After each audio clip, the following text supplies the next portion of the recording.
industrial base in the Pacific Northwest.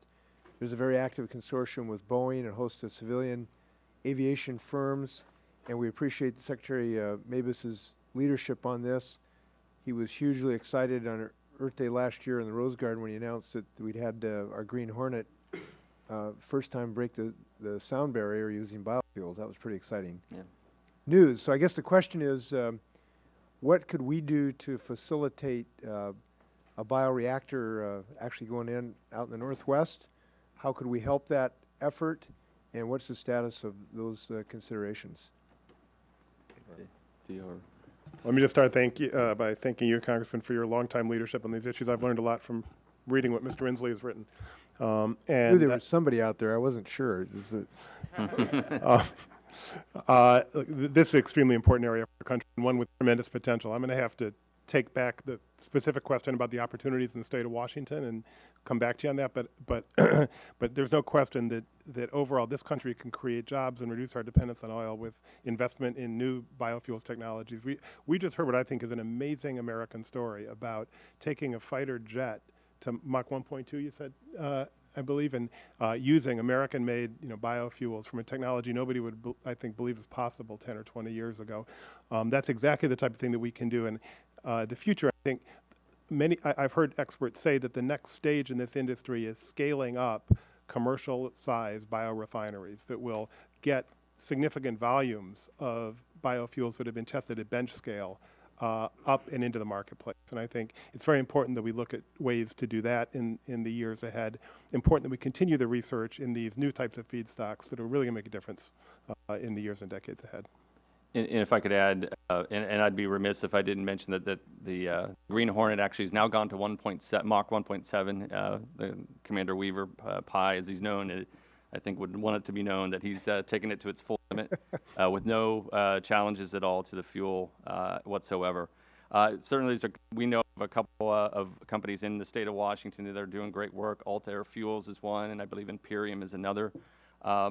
And we're watching those companies as they mature. In terms of your question, I think just continued support toward alternative fuels is something that we can do as a country to help us and enable us to be more energy independent. As David mentioned, R&D plays a critical role in this, both in the near term and the long term. I think for our efforts, being able to test and certify the platforms we have and be able to accomplish those missions at 100% of their abilities with no challenges at all with those fuels is something that we'd also just request continued support for. Well, just to be a little parochial, there is an amazing consortium out in our neck of the woods, and we have multiple companies. Targeted Growth is doing genetically modified base. A company with some leadership in Washington State, Sapphire Energy, is doing algae-based. They now have commercial scale or pre-commercial scale ponds in New Mexico. And I know you'll be looking for soup to nuts, from growing to distribution to testing to commercialization. I think we are developing that kind of environment now out in the Northwest, and if there's any way we can help accommodate your efforts, that would be great. I want to ask you about coal to liquids. I'm a person who has supported the effort to develop cleaner coal to reduce CO2 emissions, and we supported here in the bill we passed in the House year before last, $1 billion+ a year to help develop a way to use coal in a way that does not significantly disrupt the climate. But the coal to liquids that I'm familiar with that are addressed in this bill, it appears to me, would actually go backwards from a CO2 pollution context in the life cycle of the product. If that's correct, then why would we want to go backwards to a product that actually is going in the opposite direction that we all know we need to go?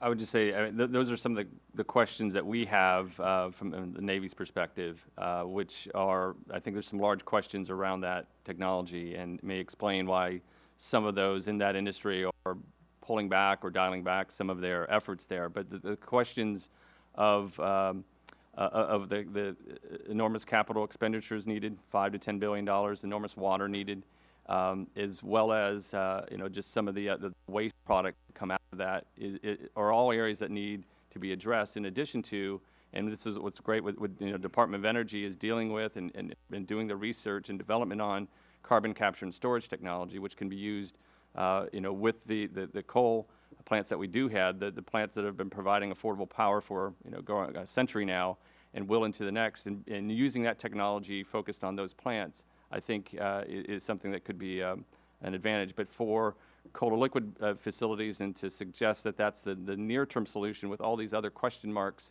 I think is something that needs further inquiry. Thank you. Thank you. We have one vote on the House floor, and so we're just going to take a little time off here.